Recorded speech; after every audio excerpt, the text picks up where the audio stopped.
Bien. J'ouvre donc cette séance et avant qu'elle puisse se tenir valablement, il nous faut vérifier que le quorum est atteint. Je passe donc le micro à notre directrice générale des services.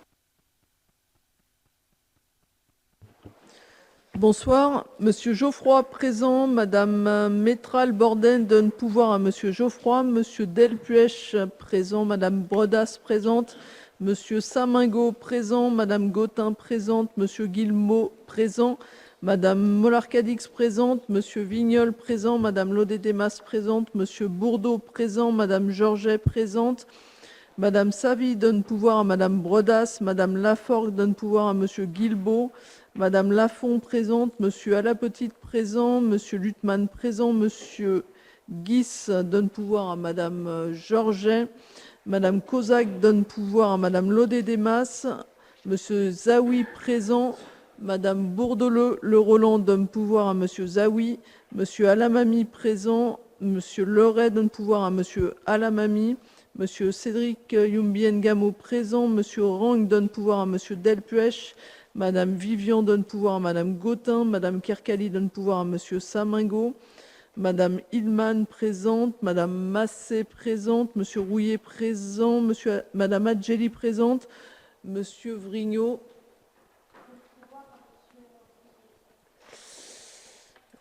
Donc Monsieur Vrignot donne pouvoir à Monsieur Rouillet, Monsieur Rousseau présent, Monsieur Pelou présent, Madame Pelou présente.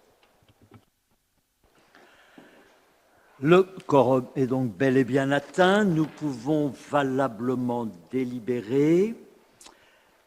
Lors de notre dernière séance, la plume de nos échanges était tenue par notre collègue Bernard Vrignot. Tout le monde a reçu le compte-rendu, qui n'a pas appelé jusqu'à maintenant de commentaires ou de demandes de vérification. Pas davantage en séance. Il en est donc ainsi décidé. L'ordre du tableau voudrait, si nous y consentons et si l'intéressé en est d'accord, que le compte-rendu de nos travaux d'aujourd'hui soit tenu par notre collègue Daniel Rousseau. Il est d'accord, nous le sommes aussi. Il en est ainsi décidé. Alors, nous avons 3 points inscrits à l'ordre du jour et je voudrais vous inviter à donner votre avis, qui j'espère sera un accord, sur la demande que je vais formuler.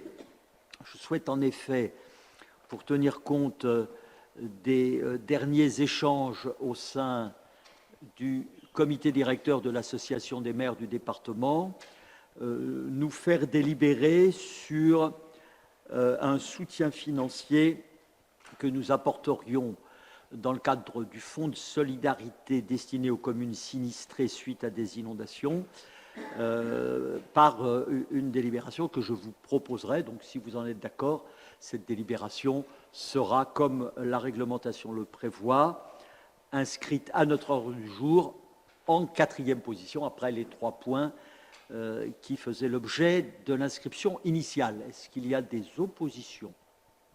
Je n'en vois pas. Des abstentions? Je n'en vois pas, c'est donc décidé. Je vous en remercie. Nous avons donc 4 délibérations. La première d'entre elles que je vais vous présenter en vous demandant d'excuser notre collègue Marie-Martine Métral-Bornet, actuellement hospitalisée, et à qui, bien sûr, nous transmettons tous nos voeux de rapide et total rétablissement. Et donc, cette première délibération traite de la modification du tableau des effectifs du personnel communal. Et comme nous le faisons régulièrement, nous avons cette fois-ci 3 secteurs concernés. Le secteur restauration, entretien ménager, où, dans le cadre de la politique de résorption de l'emploi précaire, il est proposé de créer un poste permanent annualisé d'agent de restauration et entretien à temps non complet à 30 heures hebdomadaires, et ceci rétroactivement au 1er février dernier. Au sein de la direction de la restauration et de l'entretien ménager, Il est proposé de procéder à l'augmentation de la quotité de travail d'un agent d'entretien à compter du 1er avril prochain. C'est donc une augmentation des moyens. Au sein du service des formalités administratives pour assurer les missions d'évoluer à ce service dans les meilleures conditions et missions qui sont très importantes, notamment pour tout ce qui relève de l'action de la commune au nom de l'État, tout ce qui est formalité administrative. Nous sommes des agents de l'État.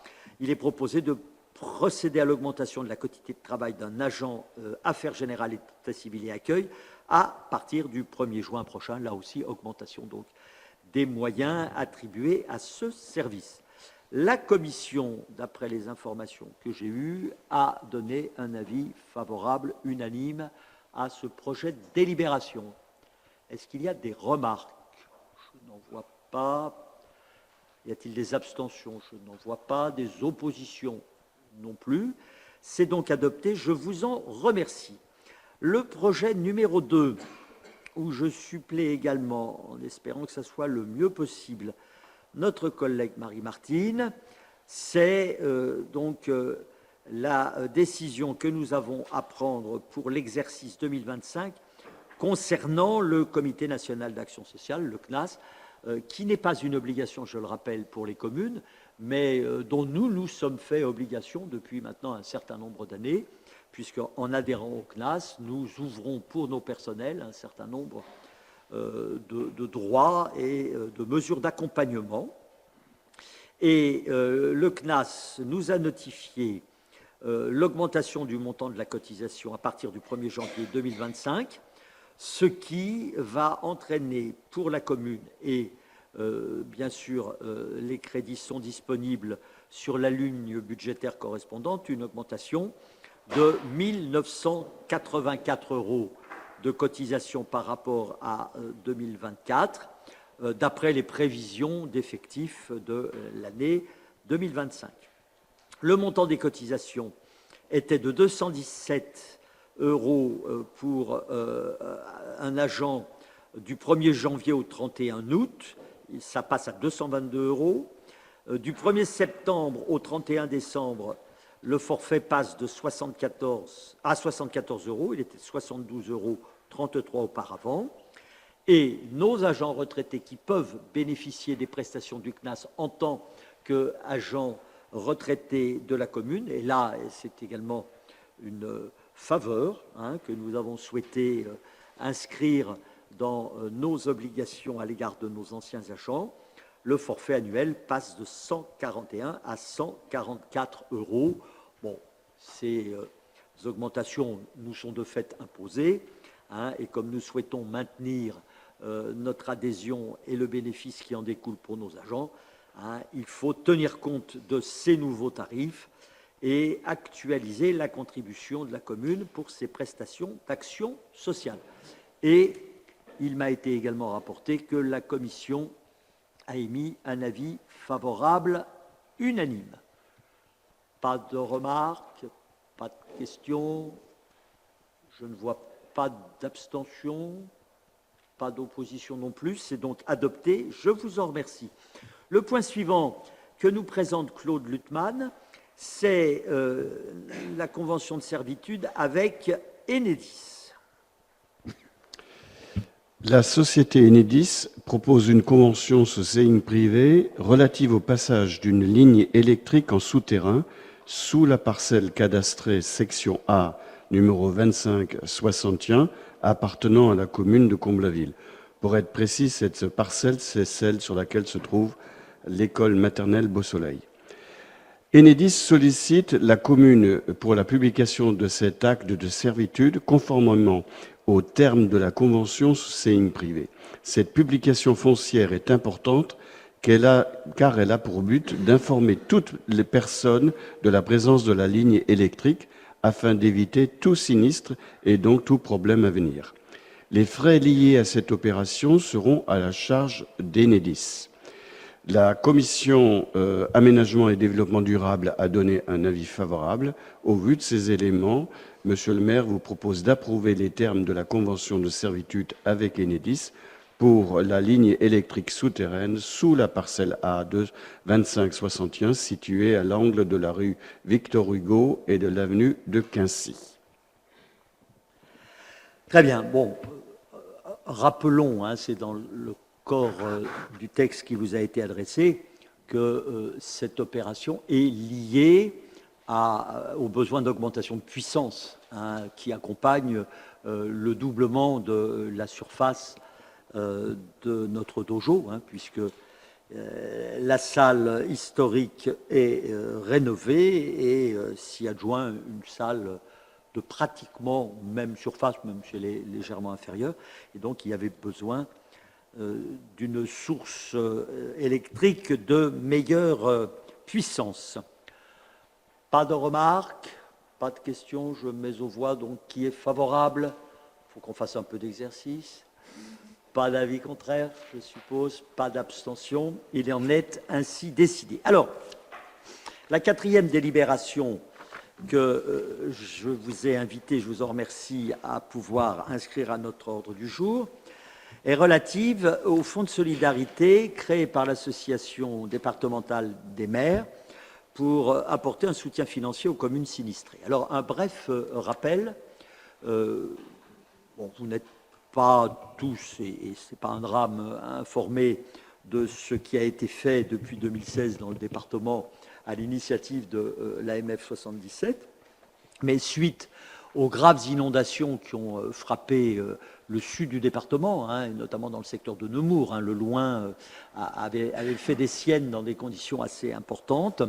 De nombreux dégâts avaient eu lieu qui, nonobstant les assurances, nonobstant les aides de l'État, entraînaient des dépenses supplémentaires importantes pour certaines collectivités, ce qui avait ému l'Association des maires du département, qui avait souhaité mettre en place un fonds de solidarité auquel toutes les communes et tous les établissements publics de second degré que sont nos intercommunalités étaient appelés à concourir. Ce fonds a connu, du fait de l'émotion générale entraînée par tous ces désordres, un succès de solidarité important, puisque ont été collectés 370 000 euros, qui depuis, avec ce qui s'est passé sur le Loing, ensuite dans le secteur de la Marne, dans le pays de Meaux, et récemment dans le secteur plus à l'est des Morins, il se trouve que donc c'est 350 de ces 370 000 euros qui ont été attribués sur des critères objectifs mis en place par le bureau de l'association à l'ensemble des communes et intercommunalités qui avaient besoin de ce complément d'aide, hein, en particulier des communes rurales qui ont subi beaucoup de dégâts et dont les capacités de financement de travaux importants sont, vous vous en doutez, limitées. Lors de notre dernière réunion de conseil de comité directeur, nous avons évoqué le sujet et le comité directeur, unanime, a souhaité qu'une relance soit effectuée, une nouvelle relance soit effectuée auprès des communes et intercommunalités afin de réabonder ce fonds, hein, où il ne reste que 20 000 euros et où, bien évidemment, ce chiffre, ce montant ne suffira pas si, malheureusement, nous avions à être sollicités. C'est la raison pour laquelle les membres du comité directeur se sont moralement engagés, hein, lors de notre réunion de la semaine passée, à saisir leur propre conseil municipal en vue de l'attribution d'une subvention à ce fonds de solidarité, étant entendu qu'aucun tarif n'a été fixé, hein, c'est de la solidarité, chacun donne ce qu'il pense pouvoir donner compte tenu de l'ensemble des charges que nous avons à satisfaire.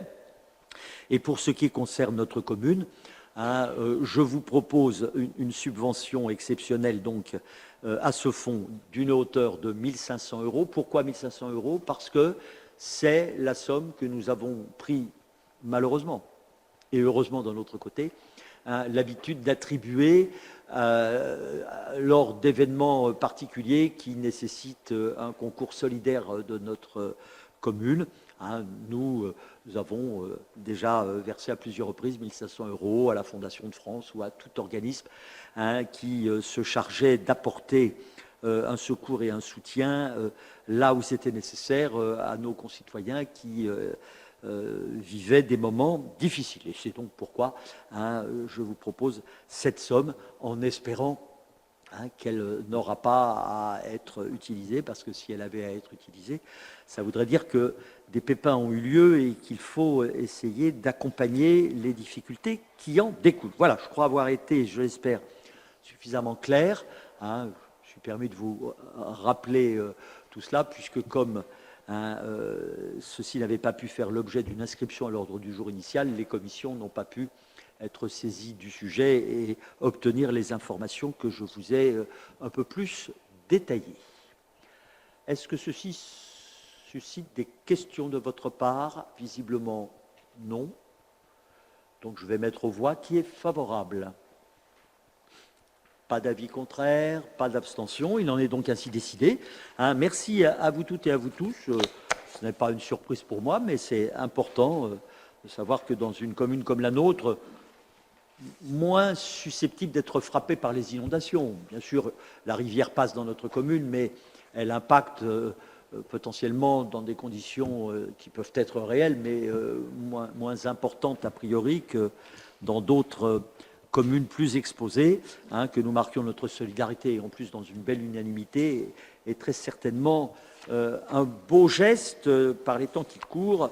Nous en manquons quelquefois. Alors, j'ai été saisi, avant que nous nous séparions, de 2 questions proposées par le groupe Agissons pour compte. Donc, la parole est à celle ou celui qui posera la première. Madame Massé. Bonsoir. Il a été porté à notre connaissance que la suppression d'une classe est envisagée dans l'école de Loré-du-Bois. Serait-il possible d'envisager une nouvelle répartition de la carte scolaire pour la prochaine rentrée afin d'éviter cette fermeture, d'autant qu'il s'agit d'une école susceptible d'accueillir en cours d'année des élèves avec des emplois du temps aménagés pour la gymnastique? En effet, si une classe était fermée, l'école serait dans l'incapacité de pouvoir continuer à accueillir de nouvelles gymnastes du fait de la taille limitée des classes. Actuellement, 2 salles de classe sont inoccupées à Loré-du-Bois et une nouvelle répartition permettrait ainsi de soulager les autres écoles. Merci. Alors, d'une manière générale, le sujet que vous exposez montre certains paradoxes. Il est quelquefois souligné, pourquoi pas reproché, qu'il y ait quelques constructions sur la commune, sous l'angle où va-t-on mettre les élèves? Et nous nous trouvons là dans la situation, dans 2 écoles, celle de la Tour d'Aleron dont nous avons parlé le mois dernier et celle de Loré-du-Bois, avec la situation paradoxale de voir les effectifs diminuer au point de courir le risque d'une suppression. Alors, je vous rappelle que la carte scolaire relève de l'éducation nationale. C'est l'éducation nationale qui affecte dans chaque école les moyens en enseignement. C'est ça la carte scolaire. Ce sur quoi nous agissons, c'est la carte des secteurs scolaires, c'est-à-dire la répartition géographique des élèves dans les écoles en fonction d'une répartition que nous opérons au plus près de l'école. Bon. Et quelquefois, d'ailleurs, nous rétablissons des situations qui pouvaient paraître assez incongrues. Je rappelle par exemple que s'agissant de l'école de la Tour d'Aleron, qui a toujours été une école à effectifs fragiles, toujours. Il y a même eu, il y a 25 ans de cela, quelques réflexions, les plus anciens ici s'en souviennent, sur le devenir de l'école de la Tour d'Aleron, et l'hypothèse qui avait été envisagée à un certain moment, à laquelle il avait été renoncé, mais qui avait été envisagée, d'en faire une école un peu particulière, avec des classes passerelles qui permettaient d'accueillir à la fois des tout petits relevant de la dernière année de crèche et des plus grands. Bon. Nous avons donc, dans le cadre de la carte scolaire, 3 étapes. La première étape, c'est au mois de janvier, les premières décisions prises sur la base des effectifs constatées par les autorités académiques à cette époque. La deuxième étape, c'est en fin d'année scolaire, en fonction des inscriptions auxquelles il a été procédé dans la commune, qui font apparaître assez souvent des évolutions, quelquefois à la hausse, quelquefois à la baisse, entre les prévisions qui ont donné lieu aux décisions de carte scolaire du mois de janvier et celles qui sont prises en juin. Et puis, il y a une troisième étape, qui est l'étape après la rentrée, où le constat des effectifs qui est fait, l'attention de l'inspection académique est attirée par les communes, par les écoles elles-mêmes, par l'inspecteur ou l'inspectrice de circonscription. Donc il y a un travail de comptage spécifique dans telle ou telle école où les choses étaient sensibles ou le sont devenues, afin de procéder à la dernière étape des mesures de carte scolaire. Nous en sommes à la première étape. Et donc, l'information que vous avez reçue sur l'Orée-du-Bois, c'est une information qui a été communiquée au même moment que l'information relative à la Tour d'Aleron, c'est-à-dire au mois de janvier. Effectivement, les effectifs ont fait apparaître un risque qui, pour l'instant, est sanctionné par une fermeture annoncée, de diminution du nombre d'élèves. Notre inspectrice est très au courant de notre souhait que tout soit fait pour que cette classe ne soit pas finalement supprimée, mais qu'elle soit, si possible, rétablie. D'où la question que vous évoquez et dont je me suis entretenu, et je l'ai fait savoir à la directrice de l'école élémentaire récemment, la question des enfants, des jeunes filles, des jeunes gymnastes qui font l'objet des dispositions particulières dont vous avez parlé pour permettre qu'elles soient scolarisées à proximité du gymnase Allende où elles doivent bénéficier d'un entraînement spécifique et donc d'un horaire aménagé. Le président du club de gymnastique m'a dit lors de la dernière rencontre du championnat de France à laquelle je suis allé passer quelques instants, m'a dit qu'il était en train de faire le recensement des hypothèses quant au nombre de jeunes filles concernées et que dès qu'il l'aurait, il me le ferait connaître. Alors bien évidemment, ceci sera argument de notre part auprès de l'inspection pour essayer d'obtenir le meilleur résultat possible. Alors, vous évoquez le fait d'ajuster maintenant la carte des secteurs aux effectifs tels qu'ils sont constatés. Je vous rappelle, parce qu'il nous arrive de le faire, pas tous les ans, mais assez fréquemment, des ajustements à la marge, pour que la carte des secteurs entre en application à une rentrée donnée, il faut que le conseil municipal ait délibéré avant décembre de l'année précédente. C'est à titre tout à fait dérogatoire que, compte tenu du calendrier de livraison, nous avons, et l'État l'a accepté, n'a pas retoqué notre délibération, que nous avons récemment délibéré, c'était en février, donc après la date butoir, pour affecter la rue Paul Gauguin et le nouveau collectif qui a été livré à l'école de la Tour d'Aleron, justement dans l'optique qui est celle que vous évoquez, qui est la nôtre, de ne pas avoir trop d'élèves dans une école et pas assez dans l'autre. Mais il faut savoir que nous ne pouvons pas délibérer de manière dérogatoire tous les mois ou tous les 2 mois en fonction des évolutions. Admettons, c'est pas ce que vous avez dit, mais si on poussait jusqu'à l'extrême cette hypothèse, ça voudrait dire que on sait quelles sont les décisions de la deuxième phase de la carte scolaire fin juin, et on délibère début juillet pour modifier les secteurs. Bon, vous voyez, c'est pour ces raisons, à mon avis, de bon sens et de loyauté à l'égard de l'éducation nationale, que les choses se passent ainsi. Pour résumer, il y a effectivement un sujet à l'Orée-du-Bois. Nous essayons de trouver tous les éléments permettant que la classe dont on annonce la fermeture, finalement, ne soit pas fermée, et la prise en compte des enfants de la classe du club de gymnastique est bien évidemment tout à fait à notre esprit et j'espère que ça pourra faire basculer la décision finale dans le bon côté. Monsieur Vignol. Oui, si je peux apporter une petite précision, parce que en tant qu'ancien directeur d'école, je connais bien la question des secteurs scolaires et de ce genre de choses. Croire ou faire croire, y compris des enseignants, des fois je les entends, qu'il suffirait de changer les secteurs scolaires pour arriver à une solution est totalement faux.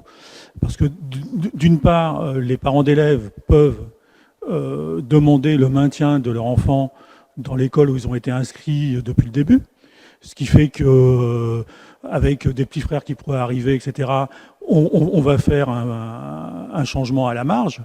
Hein, on va pas, s'il manque, je ne sais pas, 20 élèves dans telle ou telle école, faire déplacer 20 élèves d'un coup, ça ne se fait pas comme ça, simplement en décrétant que l'on peut changer le secteur scolaire. Voilà la précision que je voulais apporter. C'est très juste, hein, et on peut rajouter à cela que l'intérêt d'une modification de la carte des secteurs est surtout évident lorsqu'il y a livraison de logements neufs dans un secteur déterminé. Lorsque il y a eu les opérations de logement autour de la piscine, il fallait bien sûr, avec une école des Quincarnelles qui a une tendance à voir fondre ses effectifs. Hein, parce que dans les quartiers les plus récents de la commune, finalement, c'est là où la tendance à la baisse est la plus rapide. Parce que au début de la construction de la ZAC Sud, et donc la création de l'école des Quincarnelles, on a eu très rapidement une école annexe, hein, Ferme de Violette, de l'autre côté de la rue Jean Jaurès, laquelle école annexe n'a pas duré plus de 5 ans. Parce que les effectifs ont fondu. Au début, logement neuf, surtout dans les années 80, vous aviez pratiquement 3 enfants, et souvent 3 enfants d'âge primaire par famille.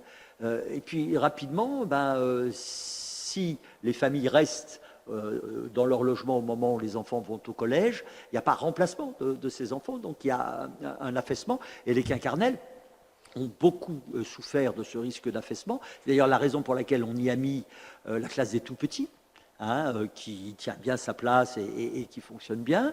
Hein, et c'est la raison pour laquelle on avait privilégié, bien sûr, hein, l'inscription des enfants des nouvelles constructions de l'autre côté du parc central, à côté de la piscine, à l'école des Quincarnelles. Dans le même temps, comme il fallait desserrer l'école Sommeville et donc transférer avec les mêmes contraintes de mise en œuvre dans le temps, hein, il y a un lissage dans le temps qu'évoquait Dominique, tout le secteur plus pavillonnaire, hein, qui est du côté de la rue Jean Moulin, donc pas loin de l'école de Lannou, on avait modifié au profit de l'école de Lannou, et on en avait profité pour rectifier ce qui était, non pas une erreur, mais une situation de fait d'origine, à savoir que les enfants des Carnot qui allaient à Lannou iraient dorénavant plus près de chez eux, à l'école de la Tour d'Aleron. Donc vous voyez, ce sont ces opérations qui s'expliquent et qui se font, non pas pour jouer avec un poste d'un côté, un poste de l'autre avec l'inspection académique, parce que de toute façon, ça se retournerait systématiquement contre nous. Hein, si on l'essayait de filouter, je pense qu'au moment où l'inspection aurait quelques moyens de bienveillance, elle ne les donnerait pas en direction des communes qui auraient filouté. Bon, nous, on n'a jamais filouté, c'est la raison pour laquelle on a toujours été l'objet d'une vraie écoute, d'une vraie bienveillance de la part de l'inspection académique, lorsqu'elle avait les moyens, dans des situations limites, d'aller plutôt dans le sens d'accorder ce qu'on souhaitait plutôt que dans l'autre sens. Donc voilà en gros les choses. La deuxième question, eh bien allez-y. Donc, lors du conseil municipal de janvier 2024, nous avions déjà abordé le sujet des barrières de sécurité autour de certaines aires de jeu pour enfants. Vous nous aviez répondu, je cite, « Je voudrais tout d'abord vous préciser qu'il n'existe pas de réglementation créant une obligation de délimitation de l'espace d'une aire de jeu. Cela n'interdit pas de le faire, mais nous n'avons pas d'obligation de le faire. Vous avez également indiqué qu'il existait une obligation de délimitation lorsque le bord de la zone d'impact est à moins de 10 mètres d'une route, d'un parking ou d'une piste cyclable, ou à moins de 20 mètres d'un point d'eau. Nous imaginons bien que tous ces points sont bien respectés. Cependant, au-delà de cette législation, reste que ces aires de jeu sont à la merci des déjections canines et des animaux sauvages. De plus, même s'il n'y a pas de route à moins de 10 mètres de la zone, il existe des routes cyclables et des véhicules à proximité de ces aires de jeu, comme c'est le cas pour l'aire de jeu au niveau du rond-point de l'Europe et la piste cyclable autour du parc central. De plus, des utilisateurs se plaignent également de retrouver des canettes et d'autres objets encore plus ennuyeux sur ces aires de jeu, car elles sont parfois utilisées de base de pause pour des jeunes qui n'ont pas l'âge requis pour ces installations. Bien sûr, il est nécessaire de respecter la réglementation en vigueur, mais il nous semble également important d'écouter les habitants. C'est pourquoi nous réitérons notre demande d'installation de barrières de sécurité autour de toutes les aires de jeu de Comble-la-Ville pour la sécurité, le confort et l'hygiène de tous, comme c'est le cas autour de l'aire de jeu à proximité de l'école du Chêne. En raison de la période estivale qui arrive et une amplification de la fréquentation, il nous semble également nécessaire de réaliser un état des lieux, car cette non-protection accélère la détérioration des équipements et des revêtements. Merci. Merci. Moi, je suis très satisfait de vous voir prendre en note qu'il existe une aire de jeu à proximité de l'école du Chêne, parce qu'effectivement, cette aire qui n'existait pas, que nous avons créée, permet à tous les enfants de Comble-la-Ville de bénéficier de la tyrolienne dont ne pouvaient bénéficier jusque-là que les enfants inscrits au centre de loisirs, c'est-à-dire un nombre bien plus faible. Hein. Donc, merci de le rappeler, ça me permet de préciser un certain nombre de choses. Alors, je ne crois pas qu'il y ait tant d'animaux sauvages que cela sur la commune. C'est peut-être des animaux en liberté dont vous parlez. Oui, mais enfin, des renards, moi j'en ai un dans mon jardin qui vient prendre le soleil de temps en temps. Il ne prend pas encore le café avec moi, mais ça va venir. Mais dans les aires de jeu, j'en ai jamais vu. Mais bon, s'il devait y avoir des renards dans les aires de jeu pendant la fréquentation par les familles, ça se saurait. Et de toute façon, le fait qu'une aire soit fermée n'empêcherait pas le renard malin d'entrer quand on rentre dans l'aire de jeu. Bon, donc, mais je l'entends. Par contre, les déjections canines, je suis 1000 fois d'accord avec vous. J'ai d'ailleurs tenu récemment à écrire quelque chose sur le sujet. Hein, et je ne vous cache pas que le premier ou la première qu'on trouvera avec un chien qui vient de faire sa déjection et qui ne ramasse pas et qu'on pourra prendre sur le fait, il verra que ça coûte cher des crottes de chien sur le trottoir et vous pouvez être sûr que je ferai ce que j'ai à faire. Alors, il y a une réglementation qui est celle d'un décret de 96 qui précise qu'il faut tenir compte d'un certain nombre de dangers extérieurs comme la présence des voies de circulation, c'est ce que vous avez rappelé, véhicules à moteur, plan d'eau, chantier, etc. Et il est indiqué que si l'environnement comporte des risques, une clôture doit être envisagée et doit être elle-même sans danger, parce que ça aussi, ça peut être un souci. Une clôture qui serait endommagée parce qu'il y aurait une dégradation comme il peut s'en produire, créerait un danger dont nous serions bien sûr responsables. Nos aires de jeu sont toutes éloignées des voies de circulation et des parcs de stationnement. Certaines, comme l'aire de jeu située au parc central, étaient jadis, dans son installation initiale, étaient entourées et lorsque nous avions saisi l'avis de certaines personnes utilisatrices de cette aire de jeu, il avait été souhaité que quand nous la repositionnerions, il n'y ait pas d'installation de grille. Et c'est le principe que nous avons retenu également sur la borne blanche, où je n'ai jamais eu de remarque particulière sur le fait que l'aire de jeu, y compris l'espace qui avait été dessiné par nos enfants du Conseil communal des jeunes citoyens, soit fermé. Il n'y a donc pas de danger particulier. Concernant la problématique des déchets et d'éjection canine, je n'ai eu aucune remarque, aucun signalement qui nous soit revenu à l'intérieur des aires de jeu. Si c'était le cas, bien sûr, nous ferions ce que nous avons à faire. Par rapport à la clôture, je me pose une question, je ne sais pas si vous avez la réponse, parce que je ne l'ai personnellement pas. On a créé une aire de jeu sur la place André Jarlan, qui est réservée aux tout-petits, c'est plutôt une aire de jeu maternelle, et je la vois très peu utilisée, alors qu'on est dans un secteur où il y a pourtant beaucoup d'enfants. Il y a les résidences historiques de la Source, en particulier, mais pas que. Bon, alors, et il m'est souvent arrivé, j'en avais posé la question à nos collaborateurs, de me demander si le fait qu'elle soit fermée n'était pas un obstacle à sa fréquentation. Donc, vous voyez, quelquefois, alors je ne sais pas si j'ai raison, mais en tous les cas, je me suis posé la question parce que je vois très très peu d'enfants et de familles sur cette aire qui est pourtant bien située, très agréable et très protégée, parce que même s'il y a le parking à côté, le fait qu'on l'ait fermé justement parce qu'il y avait le parking à côté, bon, il n'y a quand même pas des vitesses excessives à cette extrémité.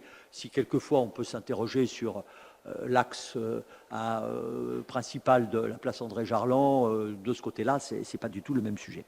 En tous les cas, nous sommes tout à fait sensibles à ces questions de déjection canine et éventuellement de présence d'animaux qui n'auraient pas à s'y trouver. Mais moi, sans parler d'animaux sauvages, je remarque trop souvent, il m'arrive d'en faire la remarque, mais quelquefois je suis également prudent parce que je ne suis pas un va-t-en-guerre ni inconscient.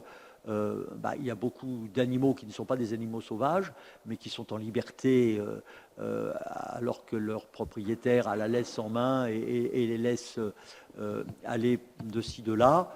Oui, là aussi, on est sur une question où le sens civique s'éloigne un petit peu de ce que certains d'entre nous, il y a quelques années, ont connu. Donc, il y a à sensibiliser, à former, à informer, et quelquefois à sanctionner. Et je vous le rappelle, le montant de l'amende pour des déjections canines, c'est 68 €. Ça fait cher de la crotte de chien. Et en cas de récidive, c'est 135. Je peux vous dire que le prochain ou la prochaine que je prendrai personnellement ou qu'on prendra en flagrant délit avec un chien qui est en train de faire ou qui vient de faire et qui ne ramasse pas, ça sera ce tarif-là. L'autre jour, j'ai d'ailleurs été en pleine rue félicité par un monsieur qui était avec son chien et qui m'a arrêté pour me remercier de ce que j'avais écrit et qui immédiatement a sorti d'ailleurs de sa poche le sac qui lui permettait, le cas échéant, de ramasser les crottes de son animal. Voilà, écoutez, merci à toutes et à tous. Bonne soirée et au mois prochain.